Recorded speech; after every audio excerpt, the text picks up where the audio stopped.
के बाद एक बार फिर आपका स्वागत है। अब सुनते हैं सुभाष की बात। हमारे पड़ोस का अफगानिस्तान अब तालिबान हो गया। एक राष्ट्र के रूप में तालिबान को मान्यता मिल रही है। कुछ देश उसे मान्यता दे रहे हैं। आज तालिबान ने अपना एक नेता भी चुन लिया, जो उनके धार्मिक नेता हैं उनको ही उन्होंने अपना नेता मान लिया। चूँकि तालिबानी एक सोच है जिसमें धर्म को प्रमुखता से लेकर जो कट्टरपंथी लोग हैं, वो जो लंबे संघर्ष के बाद उन्होंने तालिबान के रूप में अफ़गानिस्तान पे कब्जा किया और बहुत सारे देशों ने, खास करके हमारे पड़ोसी देश पाकिस्तान ने उसको मान्यता देने के लिए या उसको प्रश्रय देने के लिए सबसे पहल की। अब सवाल ये है कि जो कुछ तालिबान में हो रहा है उसको लेकर हम यहाँ बात क्यों कर रहे हैं। रामचरितमानस में गोस्वामी तुलसीदास ने लिखा है कि कोउ नृप होए हमें कहानी। दरअसल ये बात ये है कि जो दासी मंथरा थी वो रानी कैकेयी से जब ये बात कहती है तो ये बात समझ में आती कि अगर कोई राजा होता है तो उससे दासी को क्या फ़र्क पड़ेगा। दरअसल बहुत सारे लोग हमारे देश में इस तरह सोचते हैं कि कहीं पर भी कुछ हो उससे हमको क्या करना। कोई मुख्यमंत्री बने, कोई मंत्री बने, कोई प्रधानमंत्री बने, पड़ोस में कुछ हो, पर ऐसा नहीं होता। आज हम जिस दुनिया में रहते हैं वो एक ग्लोबल विलेज है। आज हमारे आस पड़ोस में जो कुछ भी होता है उससे हम प्रभावित होते हैं। जो कुछ घटना होती है उससे हम प्रभावित होते हैं। हमारे मूल मुद्दे उससे भटकते हैं। हम देखते हैं कि हम लगातार देख रहे हैं कि हमारे यहाँ मुद्दों से भटकाने के लिए भी बहुत सारी घटनाओं को अंजाम दिया जाता है।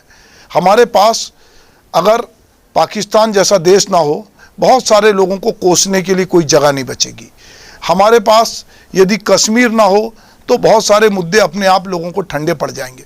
चाहे पाकिस्तान हो, चाहे हमारा भारत हो, दोनों जगह के नेताओं को और कश्मीर के नेताओं को भी अपनी बहुत सारी राजनीति करने के लिए ऐसे मुद्दे चाहिए जो हिंदू और मुस्लिम को आपस में लड़ाते हों या अन्य जातियों को भी आपस में लड़ाते हों।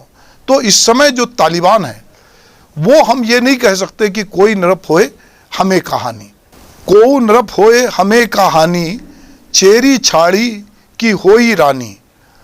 राज्य सत्ता का जब तख्ता पलटता है और जब दूसरी सत्ता आती है तो वो सत्ता हमारे साथ किस तरह का व्यवहार करने वाली है, पड़ोसी राष्ट्र हमारे साथ किस तरह का रिलेशन रखेगा, ये निश्चित रूप से इससे हमको फर्क पड़ता है।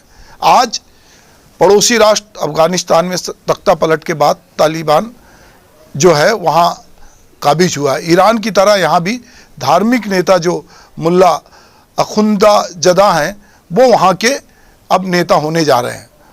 तो हमें कहीं ना कहीं इससे इसलिए फ़र्क पड़ रहा है कि हमारे जो विदेश मंत्री हैं, जो हमारे राजनेता हैं, जो हमारा विदेश मंत्रालय है, उसके बयान आ रहे हैं कि वहाँ की सरजमी पर भारत के खिलाफ कोई ऐसा काम नहीं होना चाहिए जिससे हमको तकलीफ़ हो। चूँकि तालिबान एक तरह की कट्टरपंथी सोच है जो कथित धार्मिक मान्यताओं के आधार पर स्त्री पुरुष में भेद करके धर्म के नाम पर ऐसी शासन व्यवस्था चाहती है जिसमें कुछ ही लोग के पास, जो कि पुरुषवादी सोच के हैं, सारे अधिकार हों।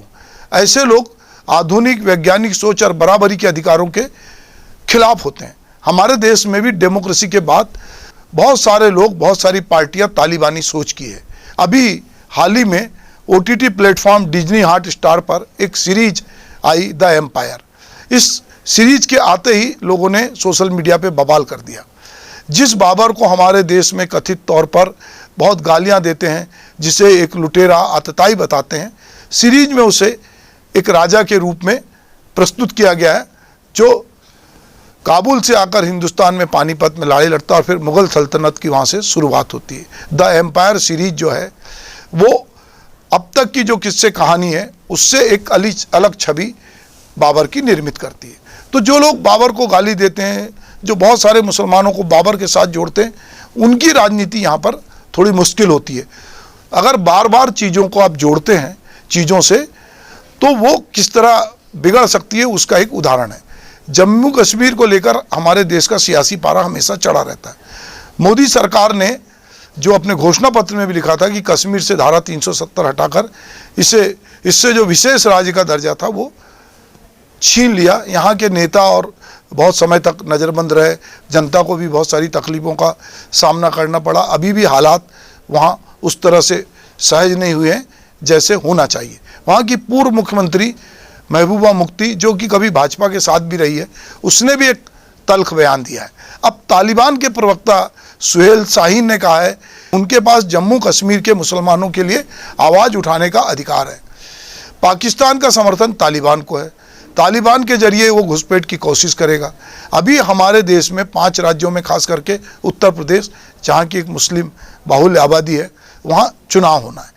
तो अब ये चुनाव तो जब होगा तब होगा, पर तालिबान के बहाने अब इसे सांप्रदायिक रंग देने की कोशिश हो रही है।